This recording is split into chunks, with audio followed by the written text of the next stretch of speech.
Hello, c'est Ludo, j'espère que tu vas bien. On va parler mindset dans cette vidéo et plus précisément des 10 points à suivre à la lettre pour avoir un mindset en béton. Si tu ne sais pas ce qu'est le mindset, c'est l'état d'esprit. Mais juste avant de voir ça, n'oublie pas de t'abonner à la chaîne. Tu cliques en dessous sur le bouton rouge et moi, je te retrouve juste après le générique.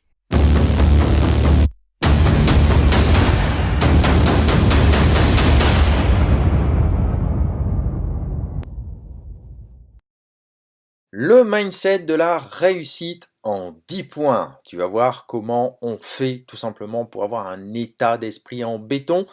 Je vais te dérouler les 10 points. Le tout premier point à adopter, c'est chaque jour. Entends bien ça. Chaque jour. Énonce à haute voix 3 affirmations positives. 3, pas une, pas deux, 3.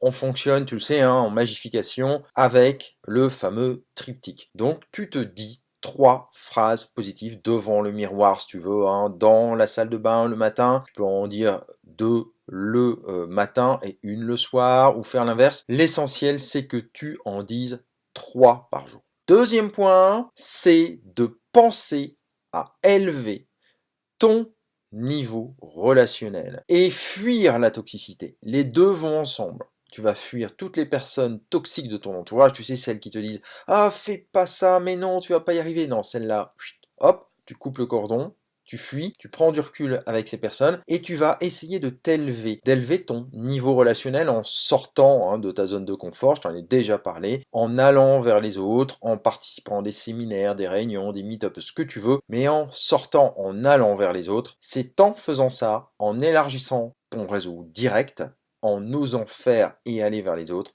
que tu vas aussi améliorer ton mindset. Troisième point, deviens influenceur et fuis les cercles de non-influence. Non-influence, si tu préfères. Qu'est-ce que ça veut dire ça? Eh bien, c'est que tu vas à la fois émuler et être émulé.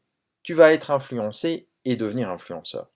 Ça va dans les deux sens. Il faut à la fois que tu fasses partie d'eux, que tu fasses partie d'un groupe par exemple, mais également que tu apprennes à en construire un. Si je te reprends l'exemple du meet-up que j'aime bien donner, parce que c'est assez simple, tu peux aller à un meet-up et en créer un. Tu peux organiser une réunion ou alors aller à une réunion. Donc tu vas, si tu fais ces deux étapes-là, devenir à la fois influenceur et également commencer à allier les deux, c'est-à-dire participer à des événements et en organiser. Le quatrième point est très important, c'est le processus de visualisation. Visualise ta journée en fermant les yeux, chaque matin, si possible, durant quelques secondes. Donc tu vois, chaque matin, tu as quand même des exercices. Tu as 1, 2, 3 phrases à dire boostantes devant le miroir et cet exercice de visualisation qui est très rapide, il dure quelques secondes. Et chaque dimanche soir, deuxième partie d'exercice, tu planifies ta semaine, tes sous-objectifs et tes objectifs. Alors moi, tu sais que je fonctionne avec un semainier,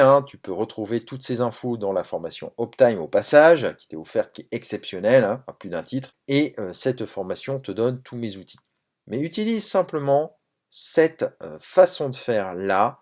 Tu fais un semainier, chaque dimanche soir, tu planifies ta semaine, tu notes tes sous-objectifs et tes objectifs pour la semaine. Cinquième point, apprends et forme-toi de manière constante. Moi, je le fais tous les jours, un petit peu tous les jours. Et toujours un peu plus donc, chaque jour, afin de t'élever, là encore, d'améliorer ton état d'esprit, ton mindset, ta culture, tes connaissances, de construire tes formations, parce que tu vas partir de toi, de ta vie, de tes expériences, mais aussi enrichir tes expériences avec de la connaissance, d'accord? Donc ça, c'est important, toujours te former. Sixième point. Le sixième point est important, tu l'as déjà bien souvent entendu, ne réinvente pas la roue. Copie-colle ce qui fonctionne en y mettant ta patte, c'est-à-dire en améliorant et en créant.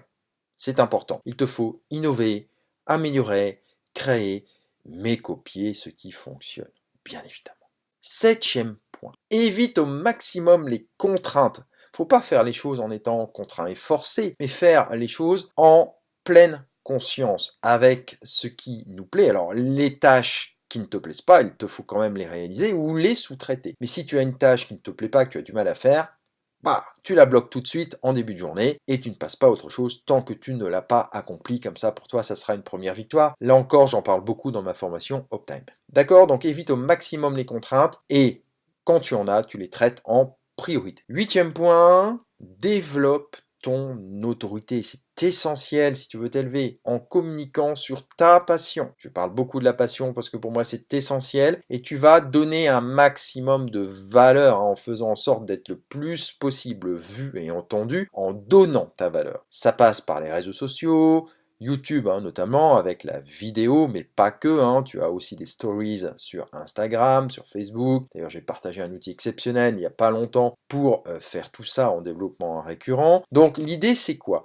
C'est de te faire connaître, tu peux écrire un bouquin, ce que tu veux, et de partager ta connaissance en donnant toujours de la valeur, énormément de valeur. Neuvième point déjà, sois empathique et bienveillant. Ce sont des valeurs que j'apprécie énormément, ce sont aussi mes valeurs, donc la bienveillance notamment, le respect et l'empathie. Donne, écoute, accompagne et conseille.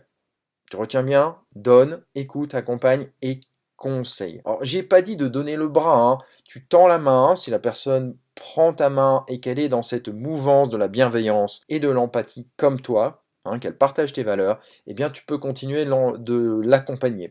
Par contre, si c'est une personne qui, tu lui tends la main et elle utilise non pas la gentillesse qui pour moi est un peu péjorative, mais ta générosité, ton empathie pour essayer de te prendre le bras, cette personne-là, tu t'en écartes, c'est une personne toxique. Tu vois, on en revient à un des points précédents. Et je vais maintenant terminer par le 10e point, c'est de poser régulièrement une première pierre et d'objectiver ton parcours. C'est-à-dire, tu as compris le message, de passer à l'action. N'oublie pas que l'échec est formateur et que la reprise d'impulsion est synonyme de création de projet. C'est très important d'apprendre à échouer parce que c'est dans ces échecs que se construisent tes futures réussites. Ne l'oublie pas ça. Diversifie et capitalise tes réussites. C'est à partir de tes réussites et de tes échecs que tu vas te construire, t'élever et aussi te forger un mindset en béton armé. Voilà pour ces 10 points que tu dois suivre à la lettre, c'est le sacerdoce, afin d'avoir un mindset, celui de la réussite. Moi, je t'invite encore une fois à cliquer en dessous de cette vidéo si tu n'es pas abonné à la chaîne et je te retrouve très très vite dans une prochaine vidéo.